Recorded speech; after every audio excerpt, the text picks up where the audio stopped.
Hello sports fans, it is Tuesday, March the 10th, the year 2015, and as always, a lot to get to in the sports world, so let's get it going right now. Great to be back with you guys as we are about a week away from March Madness. I personally cannot wait. They picked the teams on Sunday, and next week starts March Madness. I can't wait. February has been a very slow month in the sports world. We all have football withdrawal, and February every year is a very slow month in the sports world. This week you have your conference tournaments in college basketball, and like I said, Selection Sunday is coming up, and then we go into the tournament next week. I can't wait. I love the tournament. It's a very exciting event, a lot of drama. I cannot wait.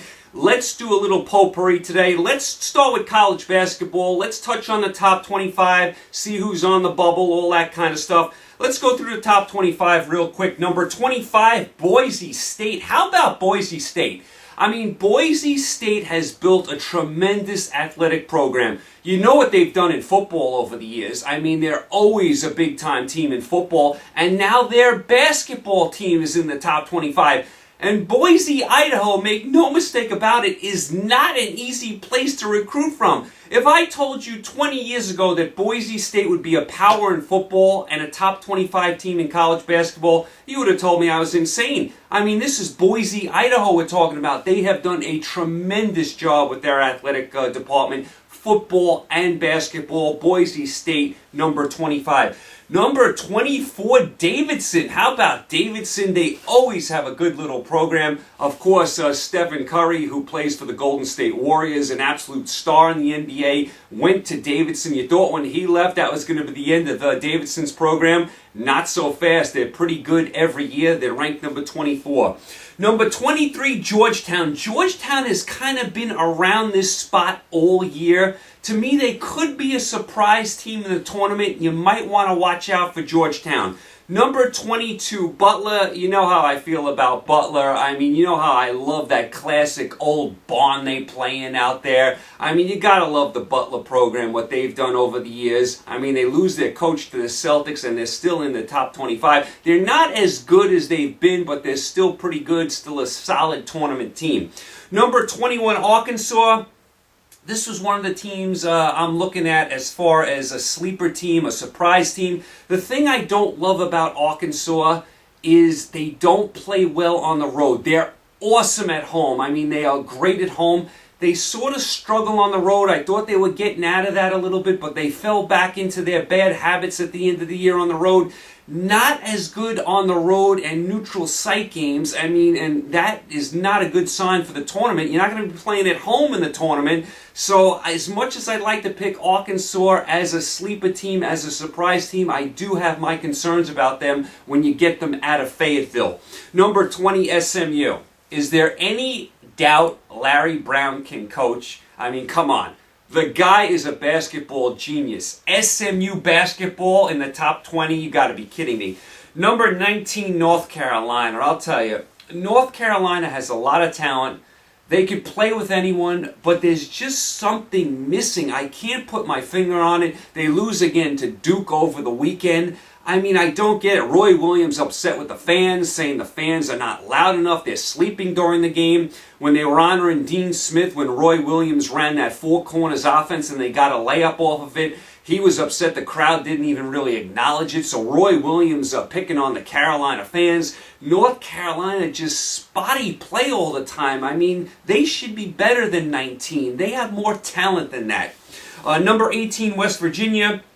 They were stumbling and bumbling for a while. They have found their game. You know Huggy Bear Huggins can coach. Number 17, Utah. They've dipped a little bit. Have not played well the last couple of weeks, but they have had a nice season. Not playing well right now, though. Number 16, Baylor. The Big 12 is absolutely loaded. I mean, the Big 12 has a billion teams that are going to the tournament. Baylor is one of those teams. Number 15, Oklahoma, another one of those teams. They had the big win against Kansas over the weekend with the tip-in at the buzzer.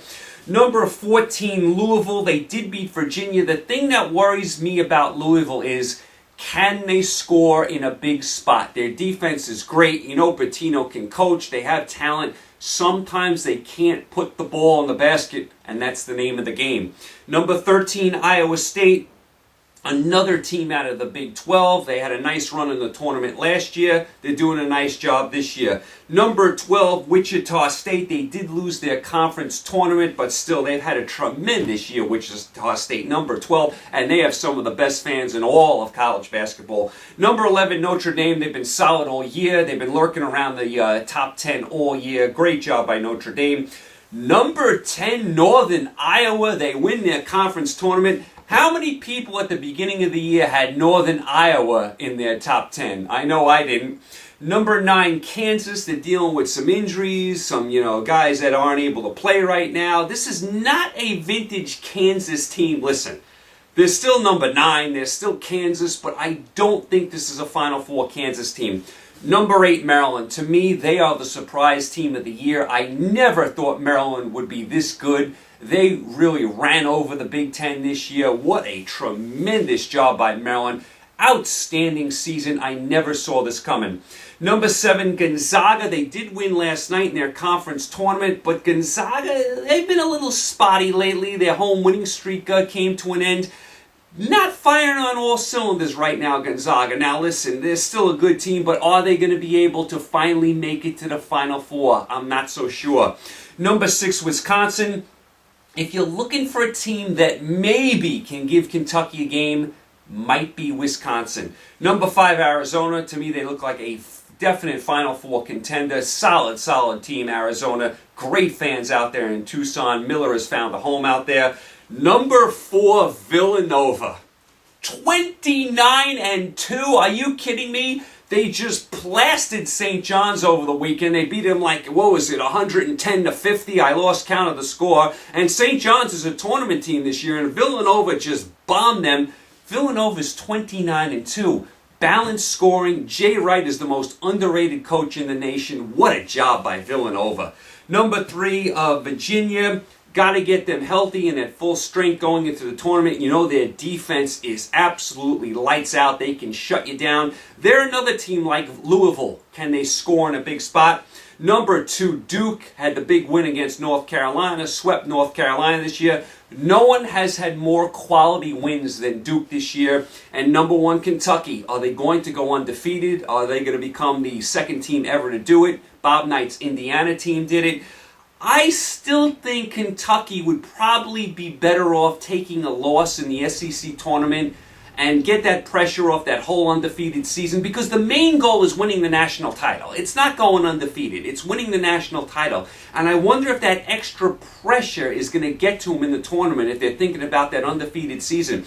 Also, I read Kentucky has not won the SEC tournament in a few years, so there is a chance that they maybe lose this weekend in the SEC tournament. I personally don't think that would be the worst thing for Kentucky if they take a loss and get that whole undefeated thing off their back. That could be a lot of pressure going into the tournament. Now, having said that, Kentucky is light years better than everyone else. Their defense is unbelievable. Their size, their depth. I'm just nitpicking at them because you got to find something wrong with them. But Kentucky, without a doubt, the favorite to cut down the nets. As far as the teams right now that are in right now, but are they're not safe right now, but they're in. LSU, Ole Miss, Oklahoma State, and Purdue are in, but they have no margin for error. The last 4 in as of right now are BYU, who's hot, Temple, Texas, and Indiana. Those are the last 4 in. The last 4 out, Miami, Old Dominion, Tulsa, and Texas A&M. Texas A&M had an awful loss over the weekend. And the next 4 out, UCLA, Illinois, Murray State, and Iona. Iona's not going to make the tournament. They just lost to Manhattan in their conference tournament, so Iona is not going to make it. Murray State, believe it or not, I think was ranked 25 last week, and then they lost in their conference tournament, and now they're out of the tournament. That's how quickly things can change. Last week, Murray State is ranked 25. They lose in their conference tournament, and they're right now out of the tournament, and I don't think they're going to make it. So that's kind of where you are as far as your college basketball. Oh, as far as the teams that have already made it, remember the little conference tournaments have already started and some of them have been completed. Here's who's made it so far. North Florida, Coastal Carolina, Northeastern, Manhattan, who I just said beat Iona, Northern Iowa, Belmont, who always seems to be good, and Wofford. Those teams have already clinched clinched a ticket to the dance, so those teams are already in. So we are in our conference tournaments. I mean, you win your conference tournament, you're in, so teams better start doing it now. You're on the bubble, no margin for error. You better come out with your A game. Like I said, conference tournaments going on right now, Selection Sunday coming up, and then we are into March Madness next week. Can't wait. As far as the NBA, real quick, Eastern Conference, here are the 8 teams that would be in the playoffs right now. Atlanta would be the 1, Cleveland the 2, Toronto the 3, Chicago the 4, Washington the 5, Milwaukee the 6. Milwaukee has done a nice job getting to the 6 without Parker the whole year. 7, Indiana, and they haven't had George the whole year. And Charlotte has gotten up to the 8th seed after a disastrous start. Those would be your top 8. Now, who do I think can make the finals? Listen, I loved Chicago, but now Derrick Rose is hurt. Yet again, you can't count on him being healthy. You don't know if and when he's going to come back, how he's going to play, or if he's going to get hurt again. So as much as I love Chicago, I got to eliminate them. Forget Charlotte, forget Indiana, forget Milwaukee, forget Washington, forget Toronto. Those teams cannot make the finals, and some of them had decent years. I don't want to pick on them. The 2 teams that can make the finals are Cleveland and Atlanta. Now, to me, I got to go with Cleveland. LeBron, Love, Irving. The real X factor in this whole playoffs is how good is Atlanta? How good are they? They've had an unbelievable regular season. They can do no wrong. They beat Cleveland last week. They followed it up with a loss to the Sixers, I think, the night after. But still, Atlanta has had a tremendous season. How good are they? How good are they going to be in the playoffs? Are they more of a regular season team? Are they going to be able to up their game? Hard to think they're going to get any better than they're playing. Can they beat the Cavs in a long 7-game series going up against LeBron? That is the real X factor here in the East. How good is Atlanta? I don't know. I don't know. I can't believe how good Atlanta's played this year. They've done an unbelievable job. If you ask me right now, I would pick Cleveland to get out of the East, but I'll tell you, Atlanta is starting to make a believer out of me. They're going to have home court. Very interesting how good Atlanta is. And like I said, Chicago, as much as I love them, you can't count on Derrick Rose. He's always hurt. It's really a shame. He's a very good player. Can't stay on the court. As far as the West, here's your top 8. Golden State the 1, Memphis the 2, Houston the 3, Portland the 4, Clippers the 5, Dallas the 6, San Antonio the 7, and Oklahoma City the 8. Listen, I love Oklahoma City, and they're going to make the playoffs, but I don't know if they can get to the finals having no home court. I think that's too much to ask for them in the West, so I'm going to eliminate Oklahoma City. I'm not enamored with Dallas. I'm not enamored with the Clippers. I know Blake Griffin is coming back, but I'm not enamored with the Clippers. Portland now took an injury. Matthews is out for the year. I think they're a good team. I don't think they're a championship team. Houston's got to get Dwight Howard back. I don't think they're a championship team, and I don't think Memphis is a championship team. That leaves Golden State and San Antonio. Now, you know San Antonio in the 7th spot can get to the finals. They can take their act on the road. They have the experience. They haven't played well on the road this year, but you never count out San Antonio. You just don't. And Golden State has been lights out all year. Now, if you ask me right now, Golden State, San Antonio, who would win? With the home court and Golden State being such a young team, and San Antonio eventually has to get old, right? They eventually have to get old. I would pick Golden State reluctantly over San Antonio. I never like going against the Spurs. I have nothing but respect for them. Right now, I pick Golden State to get to the finals. They're the number 1 seed. They have home court. And San Antonio is going to have no home court, much like Oklahoma City. That's asking a lot to get to the finals in the West without home court. But it should be a very interesting ride in both the NBA Eastern Conference and Western Conference. As far as the NHL, real quick, here are your top 8 teams in the East. And I said it would be these 8 teams for months now. Montreal's the 1, Islanders are the 2, Tampa the 3, Rangers are the 4, although the Rangers can catch the Islanders. They have a lot of games in hand. 5 is Pittsburgh, 6 is Detroit, Washington is 7, and Boston is 8. It's going to be those 8 teams. You just don't know the order yet. I'll tell you, you're looking at some great matchups in the Eastern Conference. Let's say the playoffs started today. You would get Montreal and Boston in the first round. Are you kidding me? those classic rivals in the first round. You're going to have some great hockey in the Eastern Conference. Montreal is playing great. The Islanders are the surprise of the year. Tampa is good again. The Rangers made the finals last year. You know, Pittsburgh's good. Detroit's always good. Washington with Ovechkin. And the Bruins. I mean, can you get a better collection of 8 teams this year in the Eastern Conference? Should be great hockey in the Eastern Conference. I can't wait.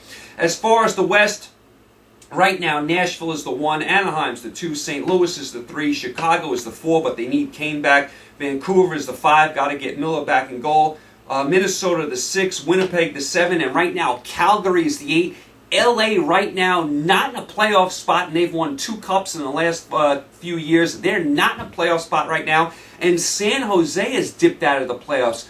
Is there a team that always lets you down more than San Jose? I mean, San Jose every single year lets you down. They have big regular seasons and they fall flat on their face in the playoffs, and now this year they might not even make the playoffs. I mean, San Jose breaks their fans' hearts every single year.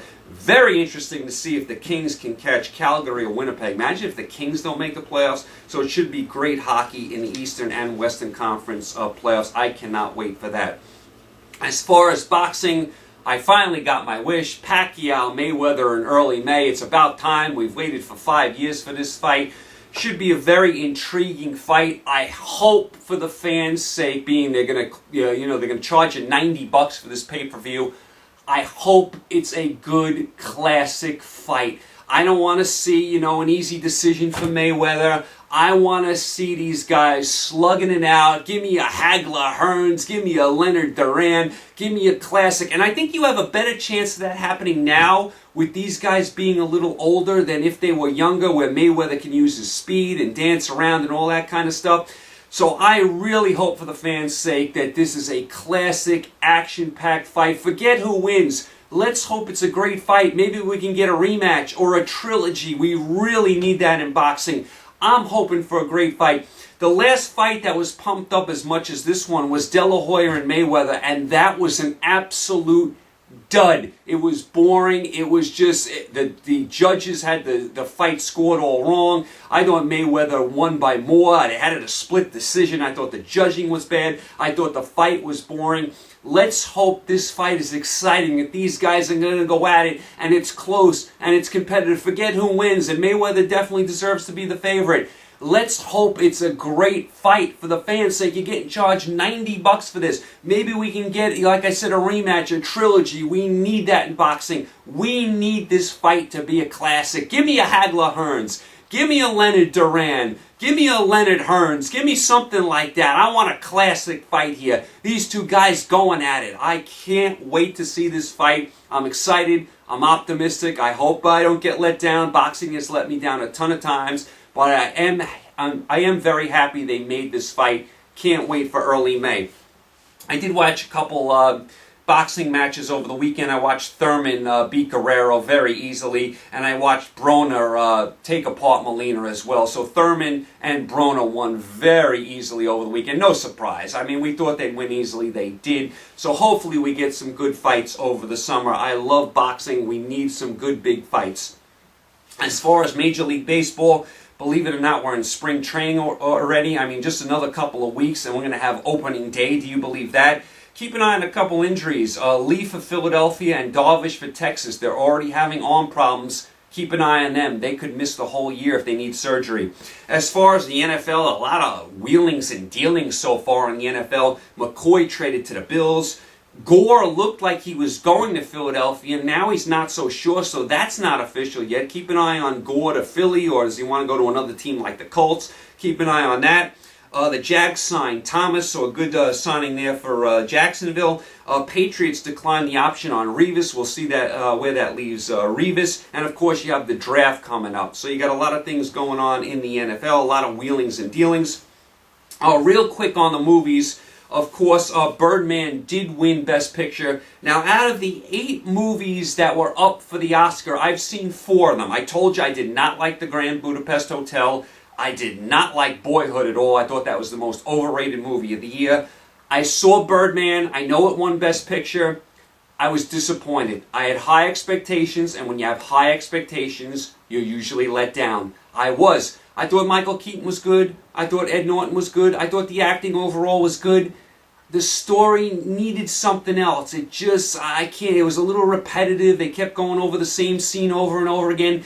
Needed something else, and I'll tell you the ending. The ending is completely wacky. I don't know what happened at the end. Now, I know a lot of endings keep it open for your interpretation. I know Life of Pi did that, and I liked Life of Pi, and I liked the ending. This ending, though, was so bizarre, I don't even know what to think about it. And forget the ending. I was overall disappointed with the movie. I thought it was going to be a really classic movie, maybe like a 3.5 star. I would give it out of 4 stars, maybe 2.5. I was very let down. And like I said, the acting was good. It needed something else. And like I said, when you have high expectations, you usually let down. I also saw Whiplash. I thought that was a pretty good movie. So out of the 4 movies I saw so far, I liked Whiplash the best. I would put Birdman second, Grand Budapest Hotel third, and Boyhood fourth out of the 4 I saw. Now, I still have 4 to see. I haven't seen American Sniper. I haven't seen The Theory of Everything. I haven't seen Selma, and I haven't seen The Imitation Game. So I'd like to see those movies, but I was very disappointed in Birdman. Very disappointed. I heard so many good things. It wins Best Picture. I was let down. I just did not think it was good as everyone thought it was, as good as the critics thought it was. Most critics gave that movie 3.5 stars, 4 stars. It was not that good. I mean, I would give it about 2.5 stars. I liked Whiplash better than Birdman. All right, so that's where you are with everything. We did a little potpourri today. Touched on a little college basketball, little NBA, NHL, boxing, baseball, NFL. I touched on some movies. You guys are all caught up. You guys are all set. You guys watch some of these conference tournaments. These conference tournaments are usually pretty exciting, especially with the little conferences. Remember, these little teams, it's their only chance probably to get into the dance if they win their conference tournament. If they lose their conference tournament, they're probably out to the NIT. Take a look at these conference tournaments. They're very, very exciting. And of course, Sunday, Selection Sunday. Get your brackets ready. We are going to be ready for the Final Four before you know it. I'll be picking all the teams for you on Monday. Can't wait to do it. You guys, thanks as always for the support. I do appreciate it. I'll be back Monday. We'll go through the brackets, each and every game, and I'll pick my Final Four and who I think is going to cut down the nets. You guys, enjoy the conference tournaments. Stay safe. Thanks for the support. I will talk to you Monday. March Madness coming up. Talk to you then. Take care.